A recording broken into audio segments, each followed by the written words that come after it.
सुप्रभात। माया और मन,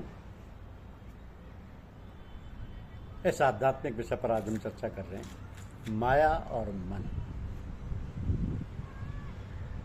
आध्यात्म मार्ग के पथिक जन बहुधा माया और मन को सारी आध्यात्मिक असफलताओं का कारण मानते हैं तथा इन्हें पानी पी पी कर कोसते हैं। उनका ये विचार आंशिक रूप से सत्य भी है, इसलिए साधक गण इनसे बचने का भरसक प्रयत्न करते हैं, परंतु किसी न किसी रूप में इनकी चपेट में आ ही जाती है।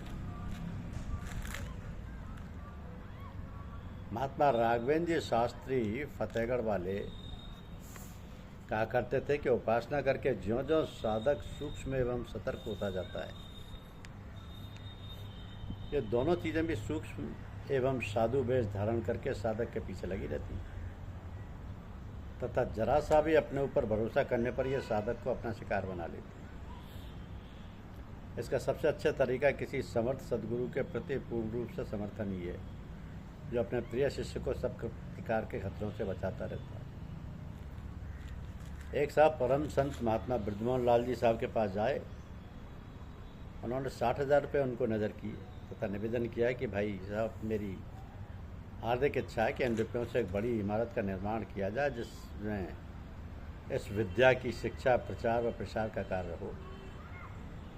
एक इच्छा उन्होंने और व्यक्त की, उस इमारत पर एक छोटी सी उनके नाम की पट्टिका भी लगा दी जाए।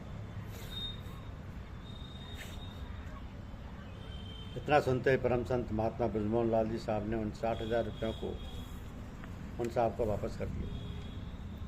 तब फरमाया कि आध्यात्मिक सेवा के साथ अपना नाम नहीं जोड़ना चाहिए। इसके आगे और फरमाया कि इस सेवा के लिए इमारतों की कतई ज़रूरत नहीं है, इसके लिए तो कुछ चरित्रवान व्यक्ति चाहिए। तो परम संत महात्मा बृजमोहन लाल जी साहब द्वारा एवं परम संत महात्मा श्याम बिहारी लाल जी साहब द्वारा आजीवन इस कथन की इतनी खूबसूरती के साथ पालन किया गया कि उनकी मिसाल मिलना बहुत कठिन है। ये दोनों ही महात्मागण सरकार के उच्च पदों पर रह चुके हैं, परंतु इनके पार्थिव शरीरों का अंतिम संस्कार तक किराए के मकानों में ही हुआ है। ये साहिबान इतना प्रतिभा संपन्न थे कि एक मकान क्या चीज़, अगर चाहते तो कॉलोनियाँ बसा सकते थे। हमारी परंपरा के आचार्यों ने माया व मन को बिल्कुल बेकार नहीं समझा, पर उनके गुणों से भरपूर फायदा उठाया है। परम संत महात्मा बृजमोहन लाल जी साहब कहा करते थे कि यह संसार सार व असार की मिलोनी है, इसलिए इसे संसार कहा जाता है। महात्मा तुलसीदास जी ने भी श्री रामचरितमानस में ऐसी बात को कहा है। आपने लिखा है कि भगवान ने संसार की रचना गुण व अवगुण दोनों को मिलाकर की है। संत रूपी हंस इस गुण रूपी दूध को ग्रहण कर लेते हैं तथा विकार रूपी जल को छोड़ देते हैं। इसलिए परम संत महात्मा रामचंद्र जी साहब, जिन्हें हम पूज्यपाद लाला जी साहब के नाम से सादर स्मरण करते हैं, उनको उनके सद्गुरु ने जब उन्हें अपना आध्यात्मिक उत्तराधिकार सौंपा था, तब एक महत्वपूर्ण बात और कही थी कि स्वांग रचने में माया की मदद लें। स्वांग रचने से आशय अपने को छिपाने से है कि स्वांग रचने में माया की मदद लें। तो एक साधु का सबसे महत्वपूर्ण कार्य अपने को छिपाने का है। पूज्यपाद महात्मा रघुवर जी महाराज, जिन्हें कि हम लोग पूज्यपाद चच्चा जी महाराज के नाम से सादर स्मरण करते हैं, कहा करते थे कि ये दौलत एक खुशबू की तरह है। इसकी डांट जितनी सख्त लगाई जाएगी उतनी ये सुरक्षित रह सकेगी। डांट ढीली पड़ते ही खुशबू उड़ जाएगी तथा शीशे में खाली तेल ही तेल बचेगा, जिसका कि कोई महत्व नहीं। तो जो लोग माया की प्राप्ति के लिए माया की शरण में जाते हैं, उन्हें माया ऐसी पटकनी देती है कि वे कहीं के नहीं रहते।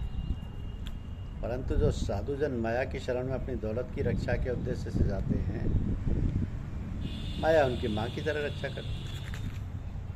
इतिहास साक्षी है कि जो संतजन अपने को छिपा नहीं पाए, उन्हें उस समय के शासकों ने अपने दुनियावी काम करवाने की गरज से घोर यातनाएं दी।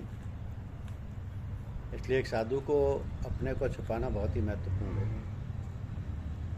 एक महात्मा जी ने अपने एक शिष्य को एक अन्य महात्मा के पास किसी काम से भेजा। जब वो शिष्य उनके मकान पर पहुंचे तो मालूम हुआ कि वे महात्मा जी पड़ोस के बाज़ार में सब्ज़ी खरीदने गए। आते होंगे, उन्होंने सोचा कि यहाँ खड़े रहने से भी क्या फ़ायदा, चलो सब्ज़ी मंडी में ही उनके दर्शन कर लें। तो जब वो सब्ज़ी मंडी में पहुँचे तो क्या देखते हैं कि उनकी सब्ज़ी बेचने वाले से एक ठेले के पीछे खूब ज़ोर से तू मैं हो रही है। ऐसा लग रहा था कि अब मारपीट पर नौबत आ जाएगी। थोड़ी देर बाद जब मामला शांत हुआ तब वो महात्मा जी अपने घर के लिए चल पड़े।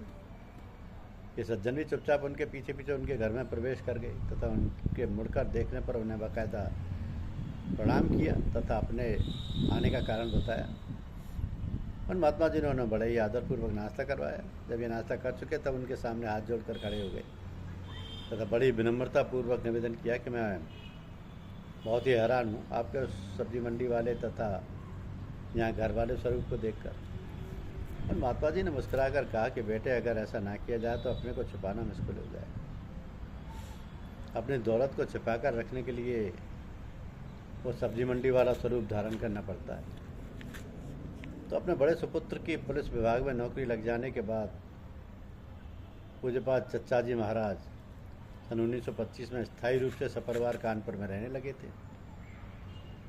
समाज अब रोशन होगी तो उसका प्रकाश तो फैलेगा ही, संस्कारी व्यक्ति उनकी तरफ आकर्षित भी होंगे। तो एक पंडित जी जो कानपुर से 30-35 मील की दूरी पर रहते थे, भगवान के भक्त थे, ज़्यादातर अपने समय का उपयोग पूजा पाठ में करते थे। पूज्यपाद चच्चा जी महाराज की ख्याति सुनकर इतने प्रभावित हुए कि उनके दर्शन करने का मन बना डाला।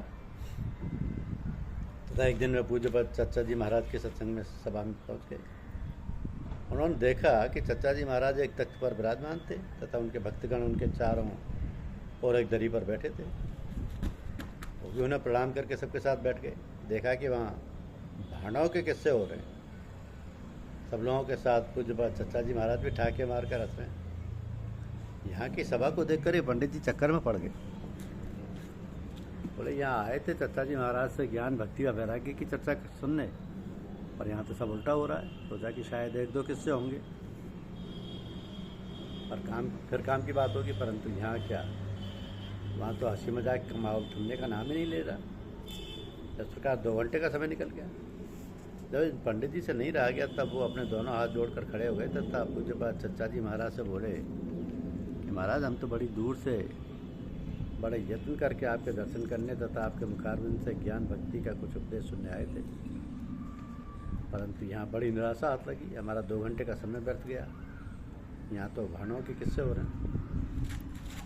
पूज्यपाद चच्चा जी महाराज ने उनसे पूछा कि कहाँ भांडों के किस्से हो रहे हैं।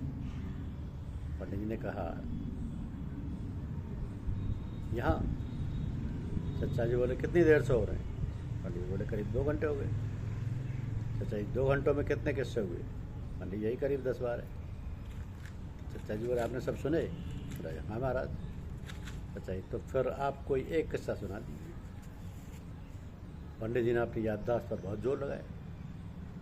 सुने सब थे, परंतु याद एक भी नहीं आ रहा था। इस पर पूज्यपाद चच्चा जी महाराज हंस पड़े तथा बोले कि पंडित जी, आपने मन लगाकर उन्हें नहीं सुना है। ये संस्कारी व्यक्ति थे, फौरन समझ गए कि पूज्यपाद चच्चा जी महाराज ने अपनी आध्यात्मिक तवज्जो से सबके मनों को सुला दिया था। मुंह बोल रहा था, कान सुन रहे थे, परंतु रिकॉर्ड करने वाला मन सो रहा था। तो पूज्यपाद चच्चा जी महाराज के पावन चरणों में अपना सर रख दिया और बोले कि धन्य भांडों की कथा की आड़ में इतनी उच्च कोटि की आध्यात्मिक सेवा कहाँ मिलेगी। उनके संसर्ग से बहुत से अन्य श्रद्धालु जन पूज्यपाद चच्चा जी साहब की सेवा में आ गए।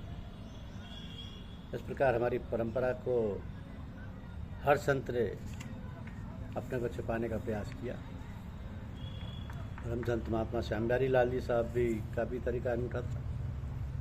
आपकी बैठक जहाँ आमतौर पर पूजा हुआ करती थी वहीं चादर थी, केवल फर्श पर चटाइयाँ बिछी रहती थी। तो इस प्रकार सिलसिले के संतों ने माया व मन, जिन्हें अवगुणों की खान कहा जाता है, उनके गुणों से भरपूर लाभ उठाया तथा लोगों का जीवन बदल दिया।